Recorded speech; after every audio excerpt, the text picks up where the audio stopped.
رجب 9 ہجری میں نبی کریم صلی اللہ علیہ وسلم کو اطلاع ملی کہ ہرقل قیصر روم مسلمانوں کے خلاف جنگ کرنے کے لیے زبردست تیاریاں کر رہا ہے۔ آپ نے مناسب خیال کیا کہ آگے بڑھ کر دشمن کا راستہ روک لیا جائے، چنانچہ آپ نے مجاہدین کو تیاری کا حکم دیا اور اپنے حلیف قبائل سے مدد بھی طلب فرمائی۔ منافقوں نے مسلمانوں کو یہ کہہ کر بہکانا شروع کیا کہ اس جنگ میں جانا موت کو دعوت دینا ہے، کیونکہ یہ اعراب کی جنگ نہیں بلکہ قیصر روم کی فوج کا مقابلہ ہے۔ رسول اللہ صلی اللہ علیہ وسلم نے مالداروں کو غریب لوگوں کی تیاری میں مدد دینے کی ترغیب دی۔ مالدار حضرات سے جو کچھ ہو سکا لے آئے۔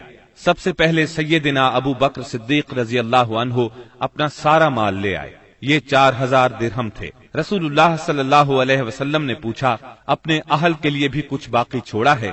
سیدنا ابو بکر صدیق رضی اللہ عنہ نے جواب میں عرض کیا، ان کے لیے اللہ اور اس کے رسول کو چھوڑا ہے۔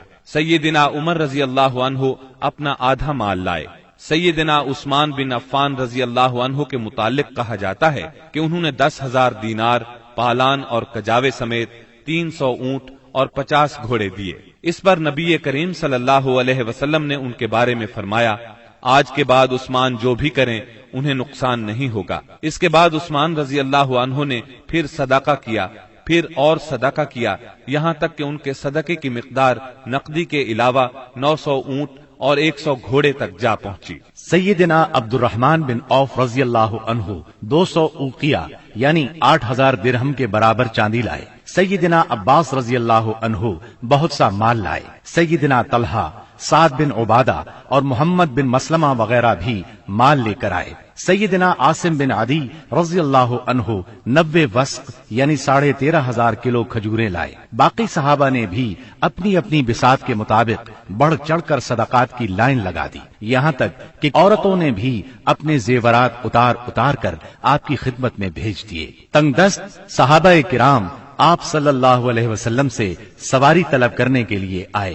آپ نے فرمایا، میں کچھ نہیں پاتا جس پر آپ لوگوں کو سوار کروں۔ وہ اس حالت میں واپس لوٹے کہ ان کی آنکھیں آنسو بہا رہی تھیں، اس لیے کہ وہ کچھ خرچ کرنے کو بھی نہ پا سکے۔ چنانچہ ان حضرات کو سیدنا عباس اور سیدنا عثمان رضی اللہ عنہما نے تیار کیا۔ نبی کریم صلی اللہ علیہ وسلم نے مدینہ منورہ کا انتظام محمد بن مسلمہ کو سونپا۔ بال بچوں پر سیدنا علی رضی اللہ عنہ کو مقرر فرمایا، خود لشکر لے کر تبوک کی طرف روانہ ہوئے۔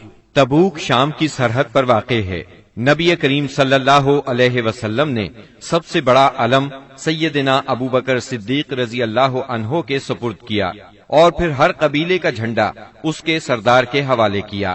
غرض اسلام کا یہ لشکر 14 دن میں تبوک پہنچ گیا۔ جب قیصر روم ہرقل کو مسلمانوں کے جوش، جذبے اور تیاری کی اطلاع ملی تو اس نے جنگ کا ارادہ ترک کر دیا۔ آپ نے 20 روز وہاں قیام فرمایا۔ اسی مقام پر قیصر روم کے ماتحت حکام نے آپ سے امان طلب کر کے جزیہ دینا قبول کیا۔ اس کے بعد لشکر اسلام جنگ کے بغیر اپنا مقصد حاصل کر کے واپس لوٹ آیا۔ منافقین نے مسلمانوں میں پھوٹ ڈالنے کے لیے مسجد قباء کے مقابلے میں مسجد زرار تعمیر کی تھی۔ جب نبی صلی اللہ علیہ وسلم غزوہ تبوک کے لیے جانے لگے تو منافقین نے اس مسجد میں نماز پڑھنے کی خواہش کی۔ آپ نے انہیں جواب دیا کہ واپسی پر پڑھاؤں گا۔ واپسی کی خبر پا کر یہ لوگ آگے بڑھے تاکہ رسول اللہ صلی اللہ علیہ وسلم مسجد زرار میں نماز ادا فرمائیں۔ اس وقت اللہ تعالیٰ نے وحی نازل فرمائی اور اپنے رسول کو مسجد زرار کی حقیقت سے آگاہ فرمایا۔ یہ ذکر سورہ توبہ کی آیات 107 اور 108 میں آیا ہے۔ وحی آنے پر رسول اللہ صلی اللہ علیہ وسلم نے منافقین کی تعمیر کردہ مسجد کو گروا دیا، اس کا تمام سامان جلوا دیا۔ 9 ہجری میں چند واقعات تاریخی نوعیت کے پیش آئے۔ تبوک سے واپسی کے بعد اویمر اجلانی اور ان کی بیوی کے درمیان لعان ہوا۔ غامدیہ نامی ایک عورت آپ کی خدمت میں حاضر ہوئی، اس نے بدکاری کا اقرار کیا۔ آپ نے اسے رجم کرنے کا حکم فرمایا، لیکن وہ بچے کی ماں بننے والی تھی، لہٰذا بچے کی پیدائش کے بعد رجم کیا گیا۔ اسہمہ نجاشی شاہ حبشہ نے وفات پائی اور رسول اللہ صلی اللہ علیہ وسلم نے ان کی غائبانہ نماز جنازہ ادا فرمائی۔ نبی صلی اللہ علیہ وسلم کی صاحبزادی ام کلثوم رضی اللہ عنہا کی وفات ہوئی۔ ان کی وفات پر آپ کو سخت غم ہوا اور آپ نے سیدنا عثمان رضی اللہ عنہ سے فرمایا، اگر میرے ہاں تیسری بیٹی ہوتی تو اس کی شادی بھی میں تم سے کر دیتا۔ تبوک سے رسول اللہ صلی اللہ علیہ وسلم کی واپسی کے بعد منافقین کے سردار عبداللہ بن ابی نے وفات پائی۔ رسول اللہ صلی اللہ علیہ وسلم نے اس کے لیے دعائے مغفرت کی۔ سیدنا عمر رضی اللہ عنہ نے آپ سے عرض کیا آپ اس کی نماز جنازہ نہ پڑھیں، لیکن آپ نے نماز پڑھی۔ بعد میں وحی نازل ہوئی، اس میں سیدنا عمر رضی اللہ عنہ کی رائے کی تائید نازل ہوئی۔ رسول اللہ صلی اللہ علیہ وسلم اور مسلمانوں کو منافقین کی نماز جنازہ پڑھنے سے روک دیا گیا۔ اس سال کے دوران میں حج فرض ہوا۔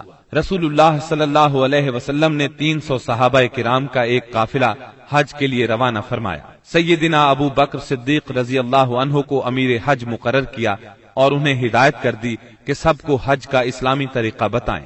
سیدنا ابو بکر صدیق رضی اللہ عنہ کی روانگی کے بعد سورہ برات یعنی سورہ توبہ کی ابتدائی آیات نازل ہوئیں، جس میں ان تمام مشرکین سے عہد توڑنے کا حکم تھا جنہوں نے اپنے عہد کی پاسداری نہیں کی تھی، اور ان کو اور ان لوگوں کو جن کا سرے سے کوئی عہد ہی نہیں تھا 4 مہینے کی مہلت دی گئی تھی کہ اس دوران میں جس طرح چاہیں زمین میں گھوم پھر لیں، تاکہ انہیں معلوم ہو جائے کہ وہ اللہ کو بے بس نہیں کر سکتے، اور یہ کہ اللہ کافروں کو رسوا کر کے رہے گا۔ البتہ جو مشرکین اپنے عہد پر قائم تھے اسے توڑا نہیں تھا اور مسلمانوں کے خلاف کسی کی مدد نہیں کی تھی، ان کا عہد پورا کرنے کا حکم دیا گیا۔ آپ نے سیدنا علی رضی اللہ عنہ کو یہ آیات دے کر ناقہ پر سوار کیا اور روانہ فرمایا۔ انہوں نے حجاج کے قافلے کو راستے ہی میں جا لیا۔ سیدنا ابو بکر صدیق رضی اللہ عنہ نے امیر حج ہونے کی حیثیت سے ارکان حج ادا کیے، اور اس کے بعد سیدنا علی رضی اللہ عنہ نے سورہ برات کی ابتدائی آیات سنائیں۔ اس کے بعد سیدنا ابو بکر صدیق رضی اللہ عنہ نے صحابہ کرام کی ایک جماعت بھیج کر یہ اعلان کر دیا کہ اس سال کے بعد کوئی مشرک حج نہیں کر سکتا اور نہ کوئی ننگا آدمی بیت اللہ کا طواف کر سکتا ہے۔ یہ اعلان گویا جزیرت العرب سے بت پرستی کے خاتمے کا اعلان تھا، یعنی اس سال کے بعد بت پرستی کے لیے آمد و رفت کی کوئی گنجائش نہیں۔ غیر مسلم قوموں کے لیے جزیے کی ادائیگی کی فرضیت اور سود کی ممانعت کا حکم نازل ہوا۔ رسول اللہ صلی اللہ علیہ وسلم جو ہی تبوک سے مدینے واپس آئے، وفود کی آمد کا سلسلہ شروع ہو گیا۔ یہ سلسلہ اگلے برس 10 ہجری تک جاری رہا۔ عرب کے قبیلوں اور خاندانوں نے اپنے اپنے نمائندے بھیجے اور بعض رؤسا، غلام، یتیم، غربا اور خواتین بذات خود مدینہ منورہ آئے تاکہ اسلام اور پیغمبر اسلام کے بارے میں پتہ لگائیں اور خود اپنی آنکھوں سے سب کچھ دیکھ لیں۔ جب یہ لوگ مدینہ آ کر قیام کرتے اور آپ کو دیکھتے تو بعض لوگ تو دیکھتے ہی پکار اٹھتے، اللہ کی قسم یہ چہرہ کسی جھوٹے نبی کا نہیں ہو سکتا۔ اس کے بعد اسلام قبول کر لیتے۔ جب جزیرہ عرب میں دعوت و تبلیغ مکمل ہو گئی اور اللہ نے اہل ایمان کی ایک ایسی جماعت پیدا فرما دی جو دعوت کی حفاظت کی ضامن اور اسے زمین کے کونے کونے تک پہنچانے کی کفیل تھی، تو اللہ تعالیٰ نے چاہا کہ رسول اللہ صلی اللہ علیہ وسلم کو انتقال سے قبل ان کی جہد پیہم کا ثمرہ بھی دکھلا دے۔ چنانچہ آپ کو ذی الحج 10 ہجری میں بیت اللہ کے حج سے مشرف فرمایا۔ آپ نے حج کا ارادہ فرمایا تو لوگوں میں اس کا اعلان کر دیا۔ آپ کا ارادہ حج سن کر تمام عرب ساتھ جانے کے لیے ٹوٹ پڑا۔ ہفتے کے دن 26 ذی-القعدہ کو آپ نے کوچ کی تیاری فرمائی، بالوں میں کنگھی کی، تیل لگایا، تہبند پہنا، چادر اوڑھی اور ظہر کی نماز کے بعد مدینے سے چل پڑے اور عصر سے پہلے ذوالحلیفہ پہنچ گئے۔ وہاں پہنچ کر 2 رکعت نماز عصر پڑھی اور رات بھر خیمہ زن رہے۔ صبح ہوئی تو صحابہ کرام سے فرمایا، رات میرے پروردگار کی طرف سے ایک آنے والا آیا، اس نے کہا اس مبارک وادی میں نماز پڑھو اور کہو حج میں عمرہ ہے۔ اس کے بعد آپ صلی اللہ علیہ وسلم نے اپنا سفر جاری رکھا۔ ہفتہ بھر بعد مکے کے قریب پہنچے تو ذی طوا میں رات گزاری اور وہیں نماز فجر پڑھ کر غسل فرمایا، پھر مسجد حرام میں داخل ہوئے۔ یہ اتوار 4 ذی الحج کی صبح تھی۔ وہاں حجر اسود کو بوسہ دیا، بیت اللہ کا 7 مرتبہ طواف کیا۔ طواف کے بعد مقام ابراہیم پر نماز پڑھی اور دوبارہ حجر اسود کو بوسہ دیا، پھر کوہ صفا پر آئے، صفا اور مروہ کے درمیان سعی کی۔ اس کے بعد اعلان فرمایا جس شخص کے ساتھ قربانی کا جانور نہ ہو وہ احرام کھول دے۔ 8 ذی الحج ترویہ کے دن آپ مکہ سے مینا تشریف لے گئے۔ اور وہاں 9 ذی الحج کی صبح تک قیام فرمایا۔ ظہر، عصر، مغرب، عشاء اور فجر کی نمازیں وہیں پڑھیں، پھر اتنی دیر ٹھہرے کہ سورج طلوع ہو گیا۔ اس کے بعد عرفہ کو چل پڑے۔ وہاں پہنچے تو وادی نمرہ میں قبہ تیار تھا، اسی میں اترے۔ جب سورج ڈھل گیا تو آپ کے حکم سے آپ کی اونٹنی قصواء پر کجاوا کسا گیا اور آپ بطن وادی میں تشریف لے گئے۔ اس وقت آپ کے گرد 1,24,000 یا 1,44,000 انسانوں کا سمندر ٹھاٹھیں مار رہا تھا۔ آپ نے ان کے درمیان ایک جامع خطبہ ارشاد فرمایا۔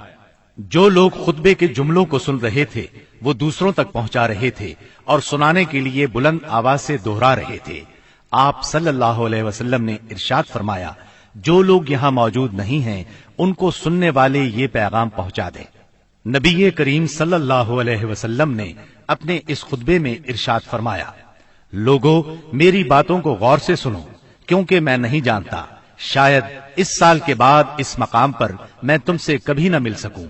لوگو جیسا کہ یہ دن، یہ مہینہ اور یہ شہر مکہ حرمت والا ہے، اسی طرح ایک دوسرے کے جان و مال تم پر حرام ہے۔ سن لو، جاہلیت کی ہر چیز میرے پاؤں تلے روند دی گئی، جاہلیت کے خون بھی ختم کر دیے گئے، اور ہمارے خون میں سے پہلا خون ربیعہ بن حارث کے بیٹے کا خون ہے، میں اس کو ختم کر رہا ہوں۔ یہ بچہ بنو سعد میں دودھ پی رہا تھا کہ انہی ایام میں قبیلہ بنو حذیل نے اسے قتل کر دیا، اور جاہلیت کا سود ختم کر دیا گیا، اور ہمارے سود میں سے پہلا سود عباس بن عبد المطلب کا ہے، میں اس کو ختم کر رہا ہوں۔ اب یہ سارے کا سارا سود ختم ہے۔ اے لوگو، عورتوں کا تم پر حق ہے جیسا کہ تمہارا ان پر حق ہے، عورتوں کے ساتھ بھلائی کرو، تمہیں بہت جلد اللہ کے سامنے حاضر ہونا ہے، اور وہ تم سے تمہارے اعمال کے بارے میں سوال فرمائے گا۔ خبردار خبردار، میرے بعد گمراہ نہ ہو جانا۔ لوگو، نہ تو میرے بعد کوئی پیغمبر ہے، نہ کوئی اور امت ہی پیدا ہونے والی ہے۔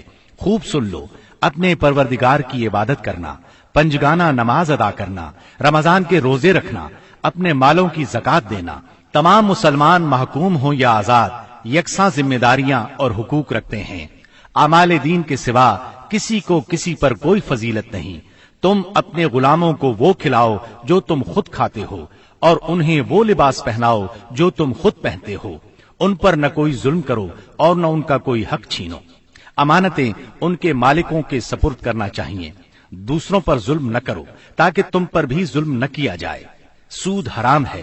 شیطان اس سرزمین میں اپنی پرستش سے مایوس ہو گیا۔ پھر فرمایا، اور میں تم میں ایسی چیز چھوڑے جا رہا ہوں کہ اگر تم نے اس کو مضبوطی سے پکڑے رکھا تو اس کے بعد ہرگز گمراہ نہیں ہوگے، اور وہ ہے اللہ کی کتاب۔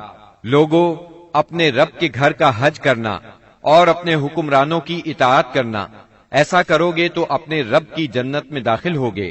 ہاں، تم سے میرے متعلق پوچھا جانے والا ہے، تو تم لوگ کیا کہو گے؟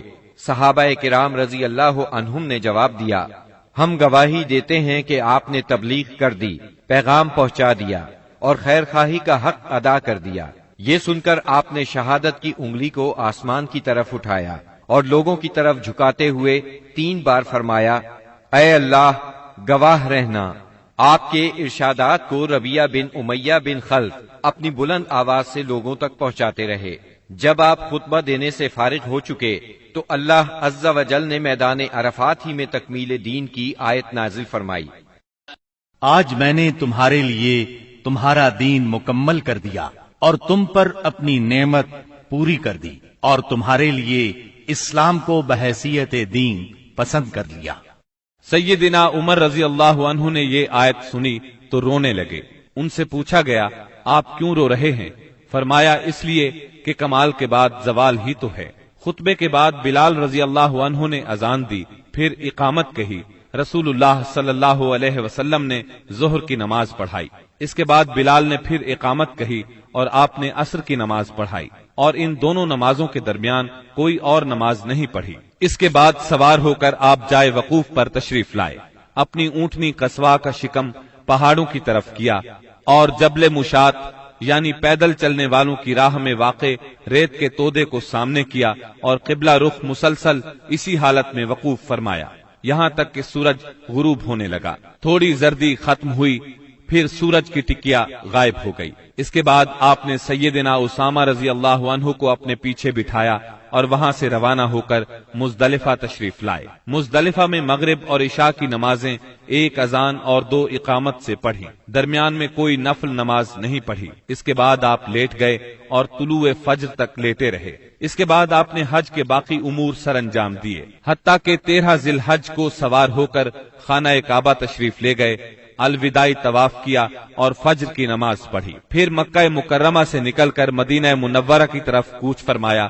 جب مدینہ طیبہ کے قریب پہنچے اور اس کے آثار دکھائی دینے لگے تو 3 بار فرمایا اللہ اکبر، پھر فرمایا لا الہ الا اللہ وحدہ لا شریک لہ لہ الملک ولہ الحمد وہو علی کل شیء قدیر آئبون تائبون عابدون ساجدون لربنا حامدون صدق اللہ وعدہ ونصر عبدہ وہزم الاحزاب وحدہ۔ اللہ کے سوا کوئی معبود نہیں، وہ تنہا ہے، اس کا کوئی شریک نہیں، اسی کے لیے بادشاہت ہے اور اسی کے لیے تعریف، اور وہ ہر چیز پر قادر ہے۔ ہم پلٹنے والے، توبہ کرنے والے، عبادت گزار، سجدہ کرنے والے، اپنے رب کی تعریف کرنے والے ہیں۔ اللہ نے اپنا وعدہ سچ کر دکھایا، اپنے بندے کی مدد کی اور تنہا ساری جماعتوں کو شکست دی۔